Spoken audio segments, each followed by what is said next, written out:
Witam w świecie izotopii. Jeśli oglądasz treści o minimalizmie, ale z jakiegoś powodu trudno Ci zacząć, albo po początkowym starcie trudno utrzymać Ci ten styl życia, to ten odcinek jest dla Ciebie. Postanowiłam bowiem przełożyć najważniejsze zasady produktywności tak, aby wspomagały one minimalistyczny styl życia. Mnie te zasady pomogły zacząć przygodę z minimalizmem i w niej wytrwać, no i zmienić moje życie na lepsze. Zapraszam.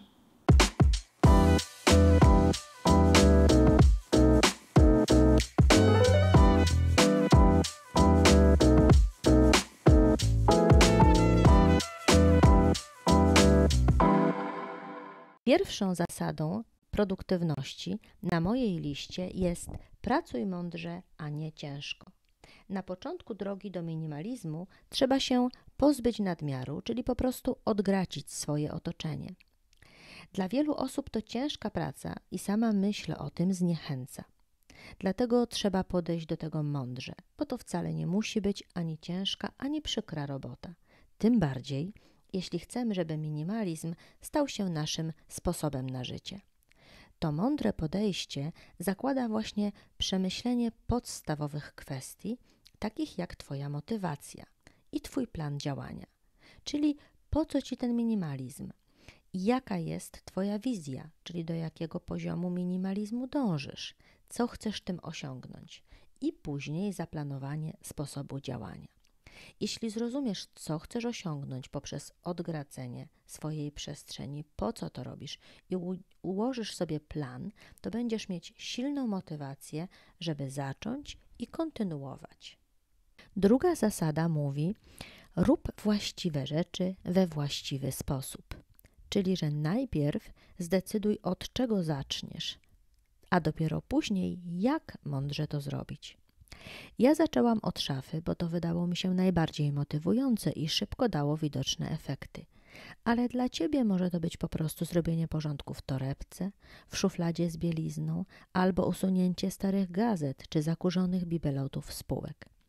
Zacznij od tego, co wydaje Ci się najważniejsze, a jednocześnie nie wymaga dużego wysiłku w myśl pierwszej zasady. Ważne jest, żeby zacząć właśnie od tego obszaru, gdzie nawet niewielkie odgracenie przyniesie widoczną poprawę, bo to właśnie ta poprawa da Ci zastrzyk energii tak potrzebny, żeby wprowadzić zmiany w życie. Trzecia zasada, o której pisze każdy guru produktywności, to przestań robić kilka rzeczy naraz. Pewnie nie raz zdarzyło Ci się robić 2 lub więcej rzeczy jednocześnie. Możemy na przykład rozmawiać przez telefon, prowadząc samochód. Ale jeśli rozmowa wymaga skupienia uwagi, to może się okazać, że zamiast na pocztę dojedziesz do sklepu spożywczego, bo tam zaprowadzi Cię wewnętrzny autopilot. Jeśli więc jesteś początkującą minimalistką, to nie oglądaj swojego ulubionego serialu, robiąc przegląd szuflady z kosmetykami. Usuwanie nadmiaru przedmiotów, zwłaszcza na początku, wymaga zastanowienia i skupienia uwagi. Każda inna czynność robiona jednocześnie może Cię rozproszyć i spowodować, że nie skończysz tego, co sobie zaplanowałaś. Czwarta zasada, która zwiększy Twoje szanse na sukces, to im prościej, tym lepiej. Im bardziej skomplikowane jest zadanie, tym trudniej się do niego zabrać i tym trudniej go skończyć. Dokładnie tak samo jest z redukcją nadmiaru rzeczy. Jeśli narzucisz sobie zbyt dużo kryteriów co do selekcji przedmiotów, albo zaczniesz je segregować do kilkunastu różnych kategorii, to szybko Cię ten proces zmęczy i zniechęci. Twój system decyzji, selekcji, segregacji powinien być prosty dla Ciebie, żeby był skuteczny. Z Waszych komentarzy wiem, że często komplikacje pojawiają się z obawy, że pozbędziecie się czegoś, co może później się przydać. Jeśli to jest Twój problem, to odłóż takie rzeczy do jednego pudła w piwnicy, garażu czy innego schowka. A jeśli nie sięgniesz po nie w ciągu 12 miesięcy, to za rok możesz się bez obaw pozbyć całego pudła. Nie zapomnij tylko zapisać daty na widocznym miejscu pudła. Piąta zasada to dzielenie dużych zadań na mniejsze kawałki. Wśród fanów produktywności krąży pytanie, jak jeść słonia? Odpowiedź brzmi kawałek po kawałku. Dokładnie tak samo brzmi odpowiedź na pytanie, jak odgracić cały dom po 20 latach gromadzenia w nim wszystkiego. Kawałek po kawałku. Znaczy to, że wyznaczamy sobie tylko jeden obszar w zależności od tego, ile czasu możemy na niego poświęcić. Ja na przykład ostatnio chciałam zrobić porządek w papierach, ale to wymagało przejrzenia każdego dokumentu, żeby ocenić, czy można go wyrzucić, a gdzie zaklasyfikować, jeśli trzeba będzie go szybko znaleźć. Zamiast blokować całe popołudnie na to niezbyt pasjonujące zajęcie, podzieliłam zadanie na 4 części, bo mam 4 klasery z dokumentami. Przejrzenie każdego klasera z osobna zajęło mi tylko pół godziny, które z łatwością wykroiłam wieczorem po pracy. 6. zasada produktywności zaleca zarządzanie czasem na odgracanie w zależności od Twojej energii życiowej. Każdy z nas ma własny rytm biologiczny, taki wewnętrzny dobowy zegar. Reguluje on poziom dostępnej nam w ciągu dnia energii.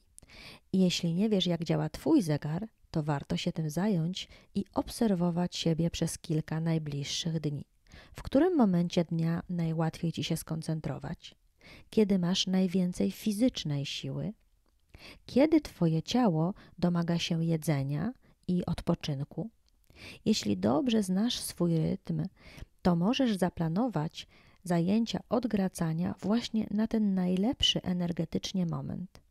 Ja tak zrobiłam, kiedy musiałam odgracić kategorię rzeczy sentymentalnych. Nie mogłam z tym ruszyć, bo zostawiałam to na porę wieczorną, ale to akurat jest moment, gdy ciężko mi się skupić i podejmować decyzje, a wiadomo, że gdy w grę wchodzą emocje, to jest jeszcze trudniej.